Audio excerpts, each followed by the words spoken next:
A to B உங்கள் பசியார எங்கள் ருசி பேசும். வணக்கம். இன்னைக்கு நம்ம சேலம் மாவட்டத்துக்கு உட்பட்ட சூரமங்கலம் பகுதிகளில் ஒரு 150 கேர்ள்ஸ் காலேஜ் கேர்ள்ஸ் ஹாஸ்டலில் கட்டிட பணியை பார்வையிடுறதுக்காக நான் வந்தேன். இங்கே ஒரு புதிய முறையில் நம்முடைய திராவிட மாடல் ஆட்சியில் நம்ம முதலமைச்சர் அவர்கள் பல்வேறு அடிப்படை வசதிகள் எல்லாத்தையும் நம்ம செஞ்சுக்கிட்டு இருக்கிறோம். இன்னைக்கு அதுக்கு சிறப்பு நிதி ஒதுக்கீடு செஞ்சு இன்னைக்கு கல்லூரி விடுதிகள் எல்லாத்தையும் நம்ம சீரமைச்சிட்டு இருக்கோம். புதிய கட்டிடங்கள்லாம் கட்டிட்டு இருக்கோம். இதில் என்னென்ன சிறப்பு அம்சங்கள் இருக்கு அப்படின்னா, இந்த ஹாஸ்டலை பொறுத்த வரைக்கும் பார்த்தீங்கன்னா உள்ளபடியே பார்த்தீங்கன்னா இந்த 150 பேருக்கான இந்த விடுதியில் ஒரு 6 மாணவிகள் தங்கிக்கக்கூடிய அளவுக்கு தனி அறை, அந்த 6 மாணவிகளுக்கு தனியாக குளியலறை, தனியான கழிப்பிட வசதி, அதே மாதிரி ஒவ்வொரு அறைக்கும் பார்த்தீங்கன்னா தனியான ஒரு பால்கனி, அதுக்கும் அதே சமயத்தில் பாதுகாப்பு கருதி அதுக்கு ஸ்டீல் ரெயில்ஸும் கொடுத்துட்றாங்க. இது மட்டும் இல்லாமல் பார்த்தீங்கன்னா கூடுதலாக அவங்களுக்கு இணையதள வசதிகள், அப்புறம் மல்டிபர்பஸ் ஹால்ஸு, அதுக்கு லைப்ரரி, அப்புறம் ஜிம்மு, இந்த போன்ற வசதிகள் கொடுத்துட்றோம்.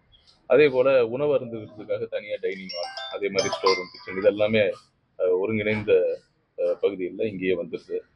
இது மட்டும் இல்லாமல் பார்த்தீங்கன்னா நிறைய காற்று, லைட்டு எல்லாமே பில்டிங்குள்ளே போகணும்.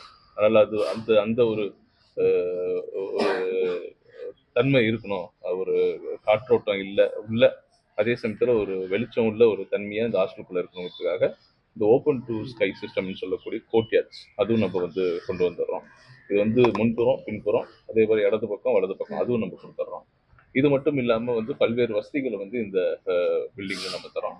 அதே மாதிரி முன் பக்கம் நிறைய இடத்துல லேண்ட்ஸ்கேப்பிங் பண்ணி லான்லாம் போட்டு அவங்களுக்கு ரிலாக்ஸ்டாக இந்த விடுதியில் தங்கி படிக்கிற அளவுக்கு உள்ளபடியே சொல்லப்போனால் பெரிய பெரிய மாநகரங்களில் இருக்கக்கூடிய பல்வேறு பெரிய பெரிய நிறுவனங்கள் வழங்கக்கூடிய ஒரு விடுதி மாதிரி இன்னைக்கு பட்டியலின மக்களுக்காக, பழங்குடியின மக்களுக்காக, நம்ம மாணவ செல்வங்களுக்காக நம்முடைய முதலமைச்சர் அவர்கள் வழங்கியிருக்கார். உள்ளபடியே இது ஒரு மிகப்பெரிய ஒரு வரப்பிரசாதம் தான் நான் சொல்றேன். இந்த விடுதி எப்போ பயன்பாட்டுக்கு வரும்? ஒரு 6 மாதம் 4 மாதத்துல வேகப்படுத்துறதுக்காக தான் இந்த பணிகள்லாம் பார்வையிட வந்தேன்.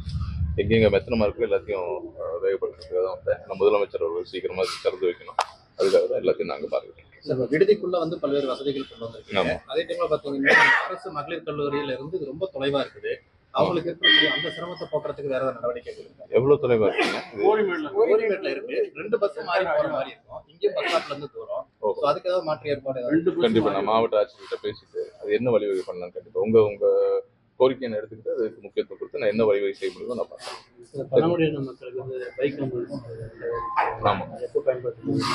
இப்போ கூட பாத்தீங்கன்னா கார் கொடுத்தோம். ஃபர்ஸ்ட் தனியா ஜீப், ஜீப் அது பாத்தீங்கன்னா அந்த ஃபோர்ஸ் ஜீப், அதுக்கு தனியா பாத்தீங்கன்னா பள்ளி குழந்தைகளை ஏற்றிட்டு போறதுக்காக வண்டி, அது இல்லாம மொபைல் மெடிக்கல் யூனிட், அது இல்லாம ஆம்புலன்ஸ், இது எல்லாத்தையும் ஒரு மாசத்துக்கு முன்னாடி தான் கொடுத்தோம்.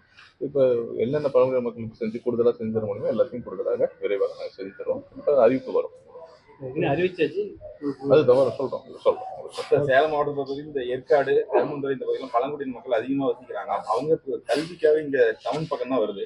அங்க எதுவும் அடிப்படை வசதிகளுக்கு இல்லைன்னு நிறைய கோரிக்கையா வச்சிருக்காங்க. ஒவ்வொரு எங்க அதாவது கருமந்துறை சேர்ந்தவங்களும் ஏற்காடு பகுதி சேர்ந்த அங்கு உண்டு ஒரு பள்ளி அது கீழே மாத்திட்டாங்க. இப்போ அதுக்கான நடவடிக்கை அவங்களும் போராடி பில்டிங் கட்டிட்டு இருக்காங்க. அதுக்கும் போராடிட்டு இருக்காங்க. புரியுது. அதுக்கான இட வசதி அதுக்கு ஏற்ற மாதிரி பார்த்து தான் நம்ம ஒன்றா பண்ணிட்டு இருக்கிறோம். அதெல்லாம் நான் பார்த்து பண்றோம். சொல்லக்கூடாது.